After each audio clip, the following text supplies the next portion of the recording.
David, Crawford will fight you if he beats Canelo. You can't take Crawford's skill away. You know, you have to give him credit for his skill. You know, he's an amazing fighter. He's an amazing technician in the ring. And Benavidez is like 6 foot something. You know what I mean? Then he gonna come in 190, 200 probably. You know what I mean? Like you never know. Like that's a big dude. Like you know what I mean? And he's skilled, man. You know what I mean? So it's like, you know,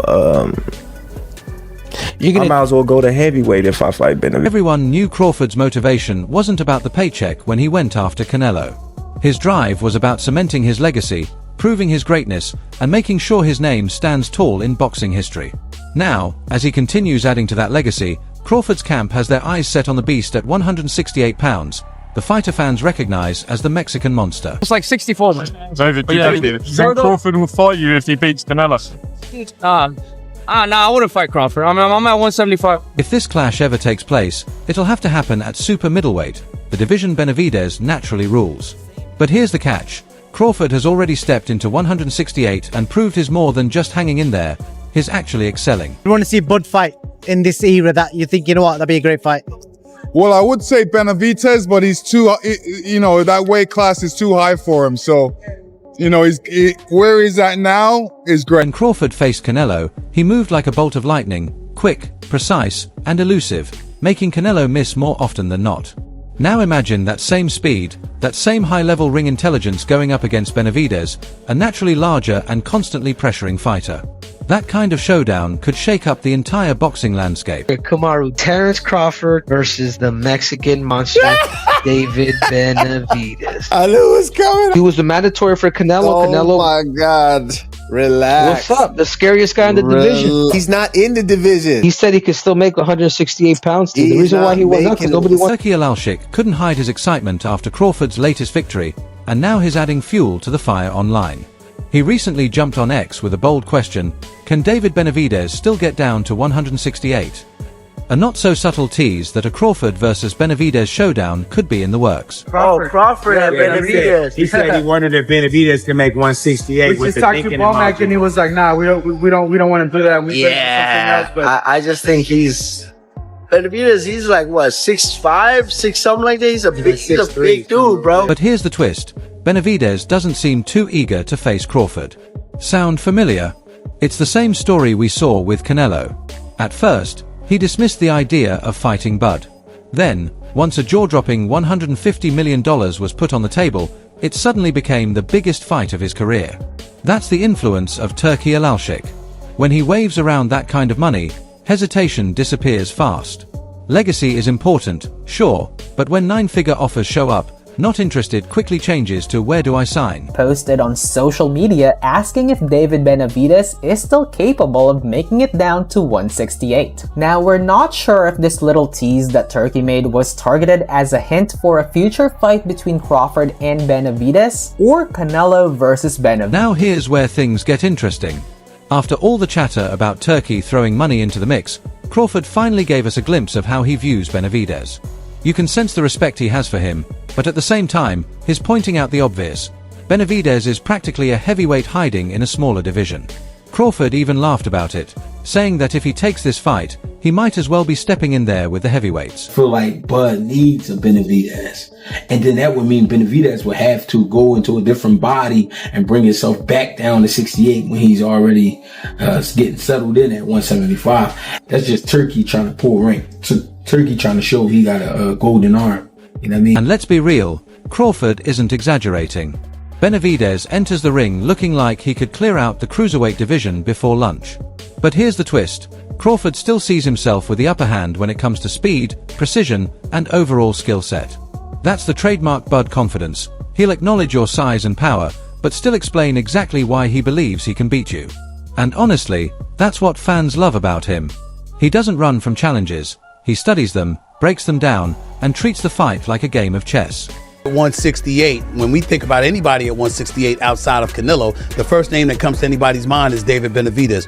What about the potential for a fight like that? Oh, like I said, man, that's a big dude. You know what I mean? He ain't even at 168. You know, when you look right, not now. It's at 175, yeah. He probably can't even make 168 no.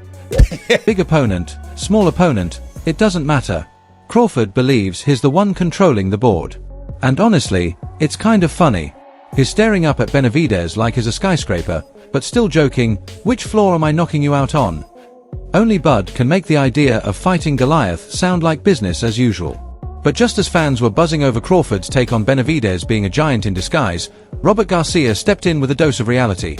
Like that one guy at the cookout reminding you your plate is piled way too high. When you look at these fights, you know, especially coming up, you gotta be realistic. You gotta, you know, say, all right, you know, how big is this dude really is? Because David Benavidez, he can fight his ass off. You know, me personally, I believe in my skills and my ability that I could be. Got to admit, when Garcia said Benavidez would run through both Canelo and Crawford, I nearly spilled my drink. Like, relax coach, let us dream a little. But to be fair, he wasn't sugarcoating anything. His point was simple. Crawford might be a once-in-a-generation talent, but Benavidez is a whole different kind of beast. And honestly, that's the kind of matchup where size and sheer power could finally make Bud look human. Still, you can't help but laugh at the blunt way Garcia delivered it. If maybe fought Benavidez instead, maybe that would have been a better fight for him. Who? Benavidez. Oh no, Benavidez would destroy him. Not even close. Just like Benavidez would destroy Crawford. Didn't even pause. Just shut the whole idea down like a dad yanking the Wi-Fi when you've been gaming all night. But here's how I see it. Sure, Benavidez is a monster, no one's denying that. Still, every time people claim Crawford is too small or outmatched, he pulls another masterclass and makes elite fighters look like sparring partners. So, would I throw down money to watch this fight? Absolutely. Worth every last pay-per-view dollar. There's no chance. There's no chance. Benavidez is too big, too strong, too fast for these guys. Benavidez would beat these two guys, I would say. Robert Garcia already had fans doing double takes with his blunt reality check, and just when it felt like the conversation couldn't heat up anymore, here comes Sugar Shane mostly dropping a bombshell. He flat out said Crawford might actually be greater than Mayweather. I had to hit pause and grab some water, because that's the kind of statement that sends boxing fans into full-blown debates, flipping couches in the process. The wildest part? Mosley didn't even blink when he said it. He broke it down simply. Mayweather was a technical genius, no doubt, but Crawford? He's got the reach, the grit, and that old-school toughness that makes him willing to fight you anywhere, anytime. Like I said, Crawford is one of my favorites of all times now because of what he just accomplished, what he just did. But Benavidez is too big for him, too fast, too strong. I wouldn't even want to see it. Canelo, Benavidez beats. It's hard to argue too much because, deep down, Shane's got a valid point. Now picture the debate panels, Skip Bayless sweating bullets, Max Kellerman spinning a detailed monologue, and your uncle at the barbershop yelling at the TV with veins popping. This conversation isn't ending anytime soon, and that's what makes it epic. Then Mosley casually drops the Canelo retirement chatter like it's no big deal.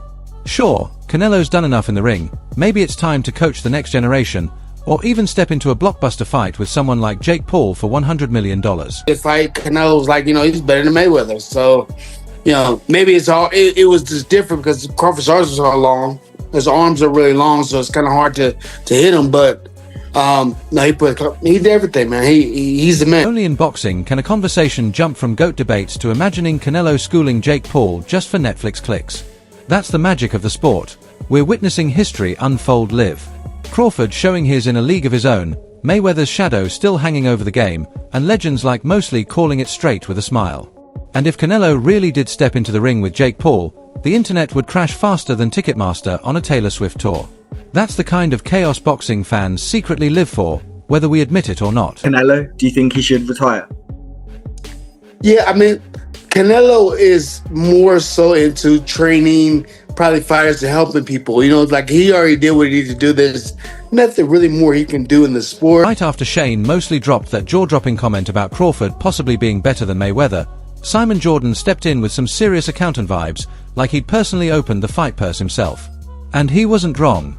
Canelo strutted out of Vegas with a payday so massive it probably needed a forklift, $150 million.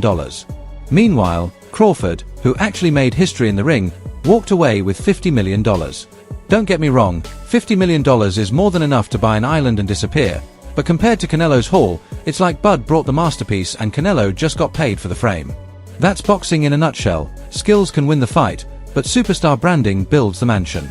Alvarez has been able to sell himself in such a way because of his personality, because of the nature of the relationship with the Mexican contingent, his relationship with the broadcasters, whereas Terence Crawford has travelled a little bit under the radar, always been seen. He doesn't have the biggest of personalities, so he doesn't sell himself in that certain way. I've got to say, I felt Simon's frustration when he called out the scoring and even roasted Max Kellerman for asking about retirement immediately after Crawford's monumental win. Like, come on, the man just cemented his name in boxing history, and the first question is, so, when's the farewell tour? That's like asking Usain Bolt if he's done sprinting right after breaking a world record. We need to live in the moment. Crawford just pulled off a victory that shakes the entire sport, and instead of letting fans soak it in, they're already rushing to the next topic. Honestly, Simon was spot on. Forget the paydays, forget the questionable scorecards. Nights like this are all about sitting back and appreciating true greatness. The thing I found controversial about it was the appalling scoring. I don't know how anyone, I mean, the AI scoring was just as bad because it came up with a draw, but the actual, this wasn't a close fight. Well, the AI scoring, you're right. It was a draw. The AI is meant to be the ultimate judge. Yeah. 114, 114. No, the other judges scored it 115, 115, 113. There was miles. So here's how we close this out. Crawford has turned the boxing world upside down once again, and now everyone's buzzing about what's next. Is it Benavidez? Another legacy-defining fight? Or does Bud just sit back on his throne while the rest of the fighters chase him? Whatever happens, this feels like a special era. We're watching a fighter rewrite the rules in real time, and the debates, they're just getting started. Crawford versus Benavidez, Crawford versus Mayweather comparisons, Canelo's next move. Boxing right now has more storylines than any streaming series. That's where you come in. Drop your thoughts in the comments. I know you've got some fiery takes. Can Crawford handle the Mexican monster, or is Robert Garcia right that size might finally challenge him? Don't forget to like, share,